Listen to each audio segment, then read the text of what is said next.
What's up, folks? Johnny Lee Reinoso here with Don't Admire, Acquire. Hope you're doing well. Hey, look, in today's video, I want to talk to you about 3 ways to tell whether or not you are a salesperson or an order taker, okay?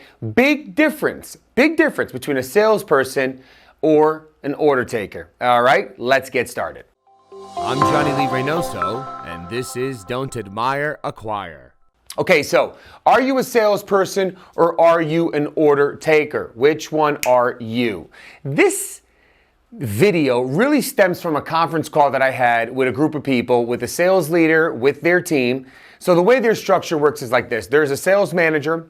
There is 5 sales, what they call sales executives or director of sales, okay, that are responsible to actually do, the dog and pony, the presentations, if you will, to help sell their product and services. And then you have an inside sales team, what they call themselves BDRs, sometimes they're BDAs, BDCs, but an inside sales team that typically are the ones setting up the appointments for the directors. And one of the things that the sales leader, the sales manager of this company had asked me to do was work with their inside sales team to help them identify and prospect so that they ultimately can deliver what they call qualified leads, right? Qualified leads. So we started going through the process, and I asked the sales directors at the time, well, what do you consider a qualified lead? And they, an SQL. Right? And we'll get into a little bit of that as well here. But an SQL, they say, an SQL stands for a sales qualified lead, right? A sales qualified lead, an SQL.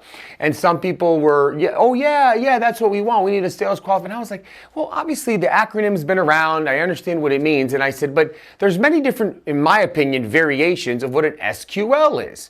And I asked them, what do you consider an SQL? And the team basically said, well, there was a consensus, especially around the few folks. Well, it's somebody who's been fully vetted, that they use the acronym as well, BANT, right? Budget, authority, need, timing, right? That they qualify around that acronym, BANT.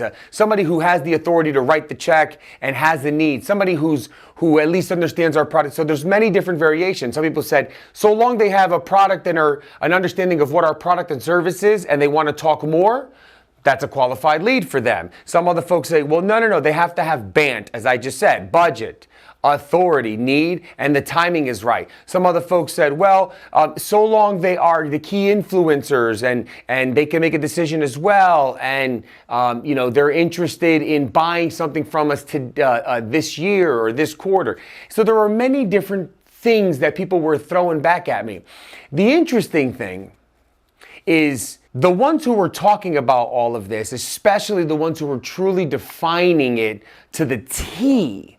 When I mean to the T, I mean the ones who have BANT, budget, authority, need, timing. The ones who have exactly a clear understanding of what it is that we could offer, and there is a clear understanding of what their need is, and the timing around the need, and is it competitive or not, and on and on and on and on. Those folks were average to, in my opinion, even below average performers. And the two sales executives that were on the call, they didn't speak much when it came to this area, who are the top producers, who are the folks that I would consider salespeople, they were pretty much quiet.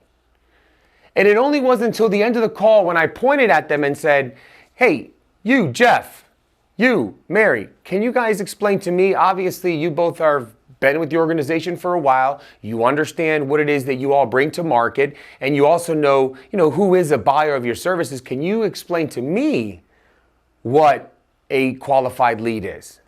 And with a few variations, they both had the same exact answer, which was somebody that has the authority to write a check. And I said, okay, what about the whole concept of the ANT part of BANT? Right? Or the need and the timing, rather, right? What about that? I'm not worried about that. What about making sure, what about if they just bought your services practically, or your software, whatever your technology is, what about if they already inquired or are working with a competitor? I'm not worried about that. What about if they don't have the budget? I'm not worried about that. So long they can write the check when the time's right. So long they have the authority to bring us in. So long they have the ability to say yes to our services. Irrespective to all of those other things, both of these top producers said one common thing. It's my job.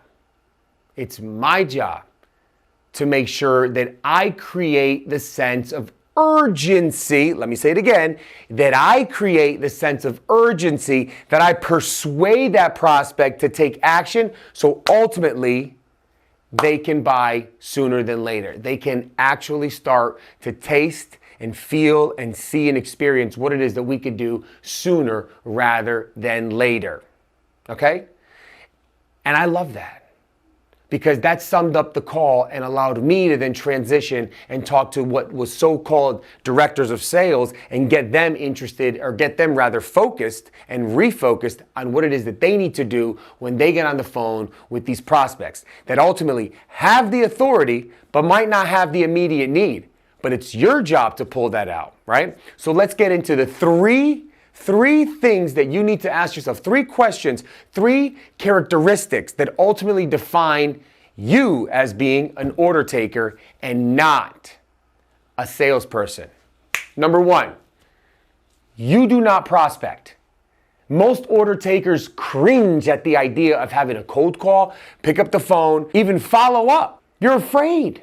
There's this fear factor. It's like if it's not teed up perfectly, if it's not handed over to you in a nice platter, this opportunity for you to just go in and slam it down, if it's not just exactly what you want, there's this fear if you have to put in some legwork, especially around the area of prospecting. The sourcing, the identifying, the picking up the phone, the following up, the getting that person back on the calendar. Okay, if you don't have a desire to prospect, folks, then you're an order taker. You're not a salesperson. Number 2, you blame others or you take all the credit. If it goes bad, it's not my fault, Steve. Look at these SDRs. Look at these BDRs. They suck. They're giving me garbage. My pipeline's not good because these guys don't know what they're doing. My pipeline's not good because the leads suck.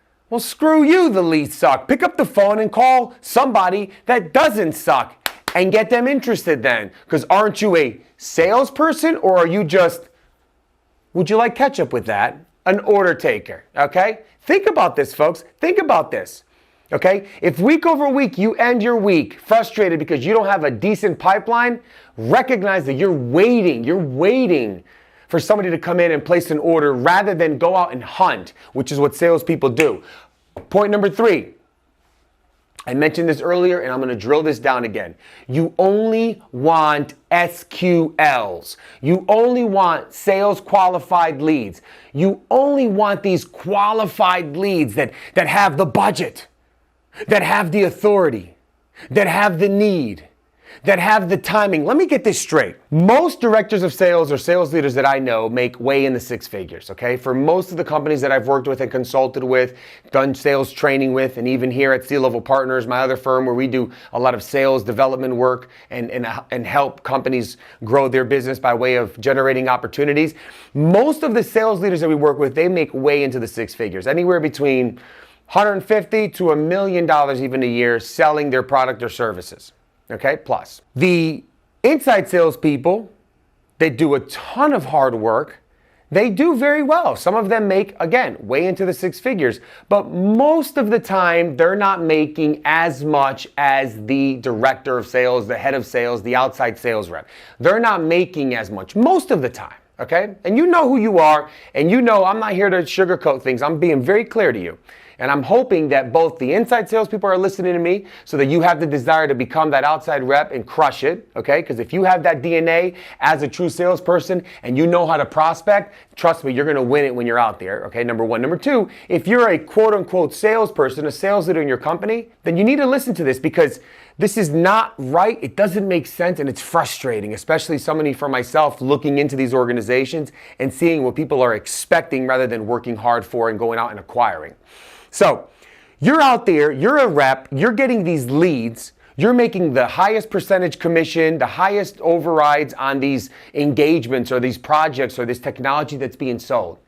And you're sitting back and you want your probably 40, 50, 60,000 salary plus bonus and commission, maybe 100,000 a year inside sales rep to make 100, 200 calls a day, to not only get them on the phone, to get them interested in meeting with you, and in that process, to make sure they have the budget, to make sure they have the authority to write the check, to make sure they have the need, meaning they have to be able to express what the need is, and you as an inside sales rep have to be able to, or you're expecting them to be able to identify and understand that your value proposition and what you're offering truly speaks to that need.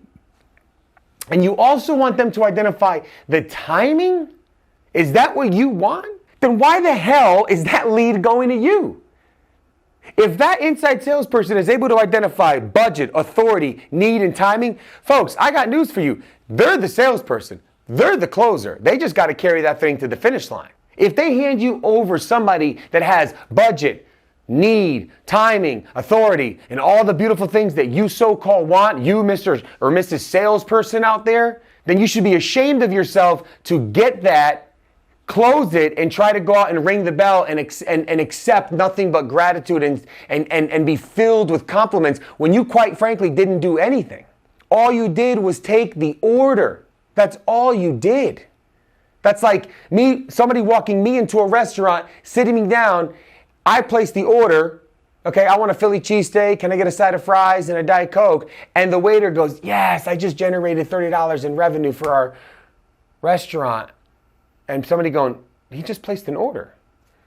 Maybe the guy who was out there with the sign in the heat over and over again, maybe one of those kind of flip signs with the big Philly cheesesteak on there is what enticed me to get in the door. He's the one that did all the work. He enticed me. He got me in the door. Buddy, you just took the order. So I want you to step back and recognize, especially as we continue to come out of this pandemic, we continue to expand and want to scale our business, entrepreneurs out there, startup firms out there, or established organizations with a sales team. This message is very clear. Do not beat your inside team and expect them to provide you or your outside team SQLs. All you want to make sure out of an SQL, or if you want to define what an SQL is, in my opinion, it's somebody that has the A out of the band, authority. Give me somebody that has authority and I'll close them. It might close immediately. It might take 6 months. It might take 3 months.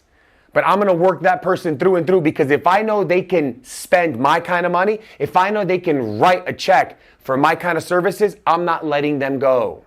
I'm going to hook them, and it's a matter of time before I cook them. Folks, do not call yourself a salesperson if all you want is what the world calls SQLs. You're just an order taker. Cheers.